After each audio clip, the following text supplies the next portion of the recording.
끝나는 전쟁이 있습니다. 한 집안에서 며느리 둘이 암에 걸렸고 그중 한 명은 이미 차가운 영안실로 향했습니다. 사람들은 묻습니다. 이것이 불운의 일치일 뿐이냐고. 하지만 생존자 윤주 씨의 대답은 단호합니다. 이 집엔 사람 잡아먹는 괴물이 살고 있어요. 윤주야, 암은 유세가 아니야. 나 때는 애 낳고 바로 얼음물에 손 넣었어. 내가 약해서 병 걸린 걸 왜 내 탓을 하니? 억울하면 너도 나처럼 지옥에서 살아남았어야지. 지금 이 이야기가 단순한 남의 일처럼 들리시나요? 우리가 모르는 사이에도 이런 일은 계속 벌어지고 있습니다. 이런 실제 이야기들을 계속 보시려면 구독과 알림 설정 부탁드립니다. 그럼 시작합니다. 수백억 자산가라는 화려한 껍데기 뒤에 숨겨진 30년 잔혹사. 지옥에서 살아남아 스스로 지옥이 된 여자. 순자 씨의 실체를 지금 공개합니다. 1972년 23살의 순자 씨는 누구보다 순종적인 며느리였습니다. 하지만 그녀가 마주한 시댁은 집이 아니라 거대한 감옥이었습니다. 야, 이년아, 물 아깝게 집에서 뭐래? 내가 나가서 빡빡 안 밀어? 내 아들 입을 옷에 때 묻어 있으면 내 친정으로 당장 쫓아낼 줄 알아? 어머니, 저 곧 애가 나올 것 같아서 배가 너무 뭉쳐요. 한 번만 봐주세요. 유난하기는 나 때는 애 낳기 직전까지 밭갈았다. 어디서 시어머니 말에 토를 달아. 어서 안 나가?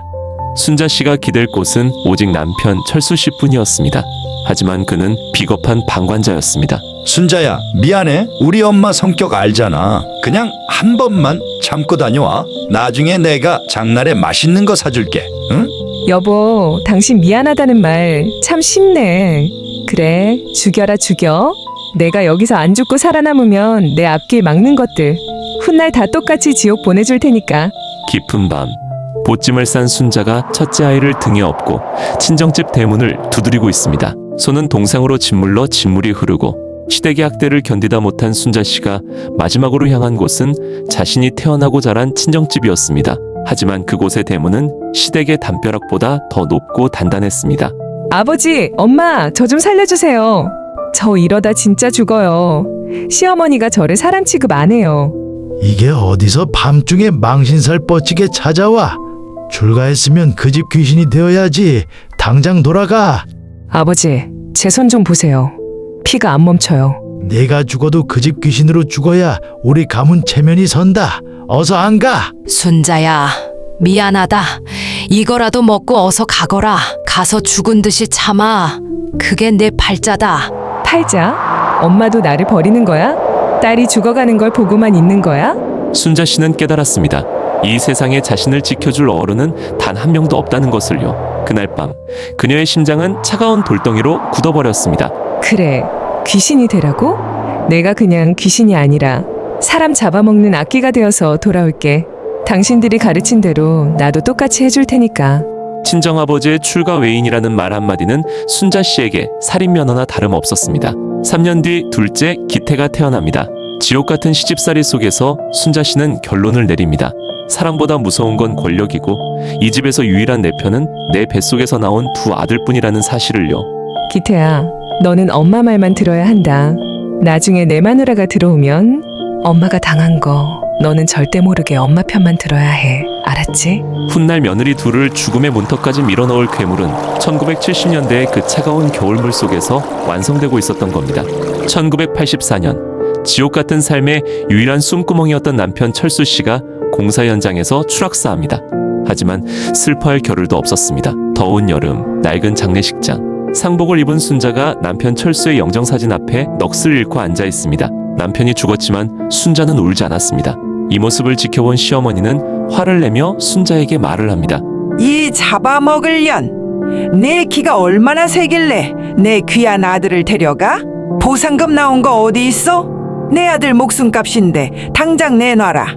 어머니, 그만하세요. 사람들 봅니다. 눈물 한 방울 없이 서늘한 눈으로 시어머니를 바라보던 순자 씨. 남편의 죽음 이후 그녀는 달라졌습니다. 대들지도 울지도 않았습니다. 대신 독거미처럼 숨죽여 기다렸습니다. 시부모의 기력이 쇠하고 자신만이 그들의 생사여탈권을 쥐게 될 그날을. 중풍으로 누워있는 시어머니와 치매 증상을 보이는 시아버지. 순자가 무표정하게 그들의 방으로 들어가서 시어머니에게 말을 합니다. 어머니, 뜨거우세요? 나 때는 3, 7일도 안 돼서 얼음물에 손 넣고 빨래했는데 이 정도면 호강이죠. 안 그래요? 아, 어제 아버님 명의로 된 논이랑 밭 제 이름으로 다 돌려놨어요. 아버님 정신 오락가락 하실 때 지장 찍는 거 참 쉽더라고요. 순자야. 너 왜 그러니? 나 무섭다. 저리 가. 나한테 왜 그래? 2000년대 초반 화려한 강남의 대형 아파트 거실. 순자가 고가의 명품 옷을 입고 거만하게 앉아있는 순자씨. 거실 한 구석엔 명품 가방들이 쌓여 있습니다. 시부모가 차례로 세상을 떠나고 순자씨의 손에는 수십만 평의 땅과 보상금이 남았습니다. 순자씨가 물려받은 땅은 개발 열풍을 타고 수백 배로 뛰었습니다. 순식간에 수백억대 자산가가 된 순자씨. 하지만 그녀의 내면은 여전히 70년대 차가운 냇가에 머물러 있었습니다. 철수 씨, 보고 있어? 나 준재벌 됐어. 사람들이 나한테 굽신거려. 이제 누구도 아무도 나 무시 못해. 내 아들들 내 옆에 딱 붙여서 내 노예로 만들 거야. 그리고 내 집에 들어올 계집들은 내 발사계로 만들어줄 거야. 생각만 해도 너무 짜릿해. 순자의 동리는 이제 며느리들을 향해 다듬어지기 시작합니다. 대학생이 된 기웅과 고등학생 기태. 순자는 기웅에게만 보약과 새 옷을 챙겨주며 기태는 뒷전입니다. 순자 씨에게 장남 기웅은 죽은 남편 철수의 대역이자 자신의 고생을 보상받을 유일한 통로였습니다. 기웅은 어머니의 지독한 편애 속에서 어머니의 말은 곧 법이라는 기괴한 효심을 학습하며 자랐습니다. 기웅아, 이 엄마가 너 하나 보고 그 지옥을 견뎠다. 너는 절대 엄마 배신하면 안 돼. 내 마누라가 엄마 욕하면 내가 따끔하게 혼내야 한다. 알았지? 걱정 마세요, 엄마. 내가 다 알아서 할게요. 2005년경 거실. 첫째 며느리가 생활비 내역서를 들고 순자 앞에 무릎 꿇고 있는 중입니다. 순자는 돋보기를 끼고 영수증 하나하나를 검사하며 혀를 차며 말을 합니다. 야, 너는 내 아들이 뼈 빠지게 벌어온 돈이 웃음니? 콩나물을 왜 마트 가서 사? 시장 가면 300원인데? 이런 식으로 내 아들 등골 빼먹을 거면 당장 나가! 어머니, 애 분유값이랑 기저귀 값은 써야 하잖아요. 기저귀? 나 때는 1000기저귀 빨았었어. 세탁기가 다 해주는데 뭐가 힘들다고 일회용을 써? 너 아주 사치병이 도졌구나. 순자 씨에게 며느리의 고통은 꾀병이자 시위였습니다. 어머니, 배가 너무 끊어질 것 같아요. 병원 한 번만 가게 해주세요. 병원? 돈이 썩어나니? 나 때는 애 낳고 바로 밥 갈았어. 일어나서 저녁국이나 끓여. 내 아들 퇴근하고 오는데 마누라라는 게 바닥에 처박혀 있어? 결국 첫째 며느리는 골든타임을 놓쳤습니다. 순자 씨의 서슬퍼런 감시 아래 그녀의 몸속 암세포는 소리 없이 퍼져나갔습니다. 첫째 며느리가 피를 토하며 쓰러졌을 때 기웅은 거실에서 어머니 순자와 과일을 먹고 있습니다. 안색이 흑빛이 된 첫째 며느리가 배를 움켜쥐고 부엌바닥에 주저앉아 남편 기태에게 고통스럽게 말을 합니다. 순자는 옆에서 태연하게 연속극을 보며 사과를 깎아 먹고 있는 중입니다. 여보, 나 진짜 죽을 것 같아. 병원 좀 데려가줘. 야, 엄마가 꾀병이라잖아. 우리 엄마가 네 수발 다 들어주는데 네가 고마운 줄 모르면 어떡하냐. 엄마 기분 상하게 하지 말고 좀 참아. 결국 아내를 죽음으로 몰아넣고도 기웅 씨는 눈물을 흘리지 않았습니다. 오히려 어머니 순자가 건네는 사업자금 수십억에 아내의 목숨값을 대신하며 입을 닫았습니다. 결국 첫째 며느리의 상갓집.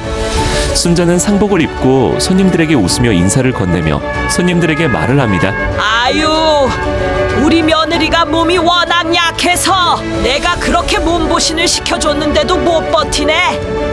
팔자가 사나우면 어쩔 수 없나 봐요. 허허. 순자 씨는 며느리의 죽음을 며느리의 탓으로 돌리며 완벽한 알리바이를 만듭니다. 2011년 고급 일식집. 기태가 결혼할 여자라며 윤주를 소개하는 자리. 윤주는 밝고 당당한 커리어 우먼의 모습입니다. 순자 씨는 수법을 바꿨습니다. 바로 위장된 인자함입니다. 어머 하가야, 우리 기태가 눈이 높네. 내가 첫째 보내고 마음이 참 적적했는데 너 보니까 딸 얻은 것 같다. 우리 집 오면 내가 다 해줄게. 너는 몸만 와라. 감사합니다, 어머니. 제가 부족하지만 잘할게요. 결혼 직후 윤주의 신혼집. 순자가 예고 없이 번호키를 누르고 들어와 냉장고를 뒤집고 있습니다. 순자 씨는 윤주가 가진 자부심을 하나씩 짓밟기 시작합니다. 윤주 씨는 몰랐습니다. 그 따뜻한 손길이 사실은 자신의 목을 조를 올감이었다는 것을요. 야, 너 맞벌이 한다고 유세 떨더니 냉장고 꼴이 이게 뭐니? 내 아들 이런 썩은 음식 먹이려고 결혼했어?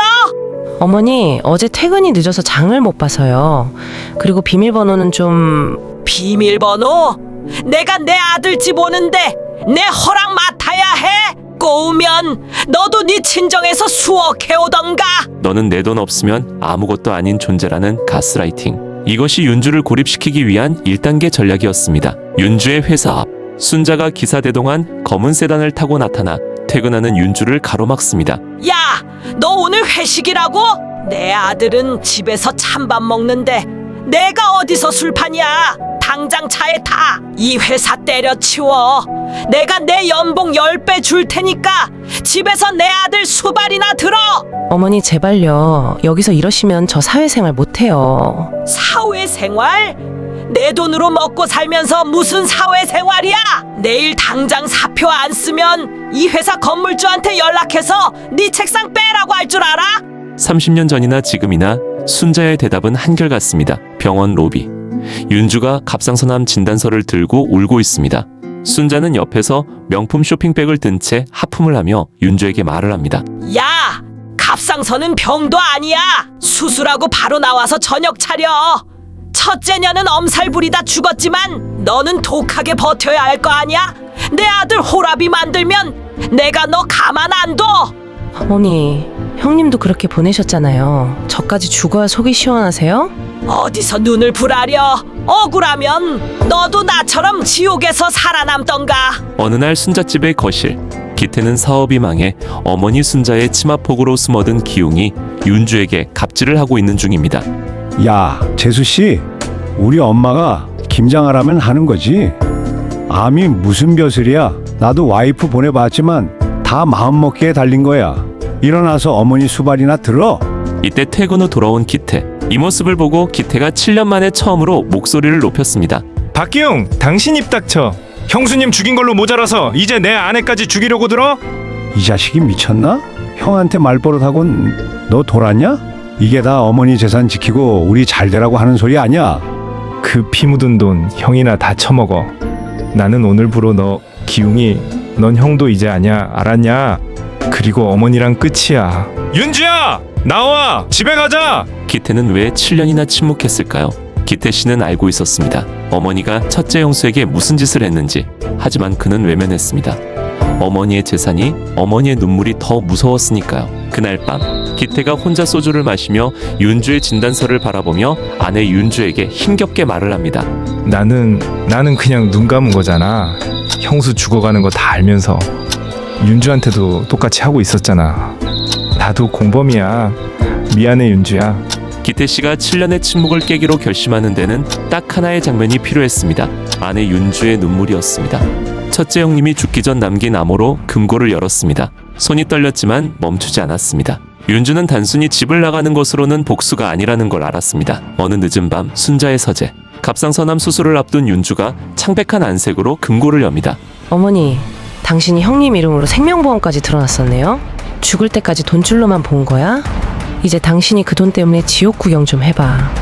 윤주는 30년의 잔혹사를 한 장씩 꺼냈습니다. 윤주가 금고 속 서류들을 하나씩 스캔합니다. 비자금 장부, 첫째 며느리명의 생명보험 서류, 탈세 내역. 윤주 씨는 서류 한 장 한 장에 날짜와 메모를 붙였습니다. 감정을 눌러가며 숨을 참아가며. 형님, 제가 형님 몫까지 다 받아낼게요. 걱정 마세요. 병원 대기실. 윤주가 파일을 기태에게 건넨다. 오빠, 이게 다인 거지. 어머니 비자금 장부, 형님 생명보험 수혜자가 어머니로 된 서류, 탈세 내역. 오빠가 고발할 수 있어? 응, 내가 증인 서겠어. 처음부터 다 말할게. 법정 로비. 기웅의 사기 사건으로 검찰 조사를 받던 순자 앞에 윤주와 기태가 증거 자료를 들고 나타납니다. 준재벌 순자 씨의 명성은 한순간에 무너지는 순간입니다. 윤주야, 기태야, 너희가 어떻게 나한테 이래? 내가 너희를 어떻게 키웠는데? 기태야, 나 네 엄마야. 내가 어떻게 엄마한테 이럴 수 있냐? 어머니, 전 이제 어머니 아들 아닙니다. 그 돈이랑 같이 감옥에서 사세요. 그게 어머니가 원하던 돈의 왕국이잖아요. 어머니, 제가 그랬죠? 아픈 건 죄라고. 이제 감옥에서 아프지 말고 오래오래 사세요. 그게 제 복수예요. 노숙자 급식소 앞 명품 정장을 입었던 기용이 이제는 때국물 흐르는 옷을 입고 밥을 타기 위해 줄을 서고 있습니다. 멀리서 윤주와 기태가 탄 차가 지나갑니다. 어머니의 돈만 믿고 아내를 죽음으로 몰아넣었던 박기용. 그는 결국 모든 재산을 압류당하고 사기 혐의로 전과자가 되어 거리로 나앉았습니다. 그리고 계절이 바뀌었습니다. 구치소 독방. 순자가 차가운 벽을 바라보며 홀로 앉아 있습니다. 창밖으로 가을 낙엽이 집니다. 그녀의 손에는 아무것도 없습니다. 수백억 자산가였던 순자 씨는 탈세와 살인 방조 혐의로 구속 기소됐습니다. 그녀가 평생 쌓아올린 돈의 성은 서류 한 장으로 무너졌습니다. 감옥에서 순자 씨는 처음으로 혼자였습니다. 아들도 며느리도 땅 문서도 없이. 내가 뭘 위해 그렇게 살았지? 내가 뭘 그렇게 잘못했냐고? 화창한 공원. 수술을 마치고 회복 중인 윤주가 기태와 함께 산책하고 있습니다. 두 사람의 얼굴에는 처음으로 평온한 미소가 번지고 있습니다. 괴물은 태어나는 것이 아니라 만들어지는 것입니다. 순자 씨는 지옥 같은 시집살이에서 살아남아 스스로 지옥이 되었고 그 아들 기용은 방관이라는 이름으로 지옥의 문을 지켰습니다. 하지만 지옥의 끝은 결국 자기 자신을 태우는 불길이었습니다. 돈과 권력이 사람 위에 군림할 때 가족은 가장 잔인한 전쟁터가 됩니다. 과거의 상처를 치유하지 못한 채 타인에게 강요하는 삶은 결국 자신을 가장 깊은 고립으로 몰아넣을 뿐입니다. 당신은 지금 누구의 손을 잡고 지옥을 건너고 있습니까? 아니면 당신을 서서히 죽이는 괴물이 있습니까?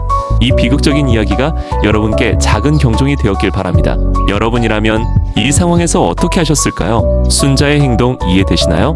아니면 절대 용납 못하시나요? 댓글로 의견 남겨주세요. 시청해주셔서 감사합니다.